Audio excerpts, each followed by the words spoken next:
জীবিত ওসমান হাদির চেয়ে শহীদ ওসমান হাদি অনেক গুণ শক্তিশালী হয়ে আমাদের মাঝে ফিরে আসছে। বাংলাদেশের জুলাই বিপ্লবের আগে যারা ক্ষমতাধর ছিলেন, যারা রাষ্ট্রকে নিজেদের মনে করতেন, তারা কিন্তু আজকে কেউই বাংলাদেশে নাই। তারা পালাতে বাধ্য হয়েছে। ওসমান হাদির বিচার যদি না হয়, আপনারাও একদিনে বাংলাদেশ থেকে পালাতে বাধ্য হবেন। যে এজেন্সির হয়ে, যে রাষ্ট্রের হয়ে আপনারা ওসমান হাদিকে হত্যা করেছেন, মনে রাখবেন ওসমান হাদি কোন এজেন্সি, কোন রাষ্ট্র, কোন তাবেদারের কাছে কখনোই মাথা নত করে নাই।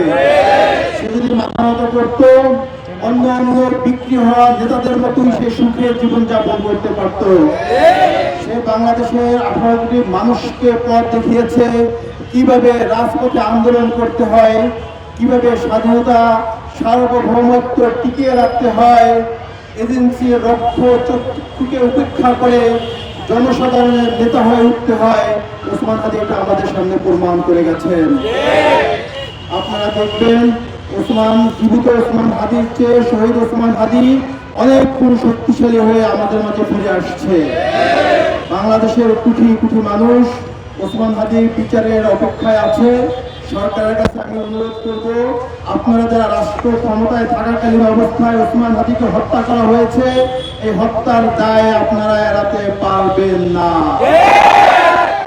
আপনাদেরও বিচার হবে, আজ হোক 10 বছর পরে হোক, বিচারের কাঠগড়ায় আপনাদেরকে দাঁড়াতেই হবে।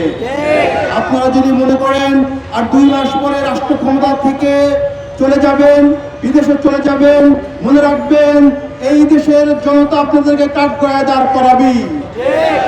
তাই সরকারকে অনুরোধ করব, দ্রুত খুনিদেরকে আমাদের সামনে উপস্থাপন করুন।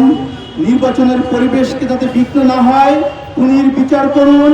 আপনারা ওসমান হাদিকে হত্যা করিয়েছেন, আবার আপনারা এটাকে ইস্যু করে নির্বাচন বানচাল করার চেষ্টা করতেছেন, তা আমরা কখনোই হতে দিব না।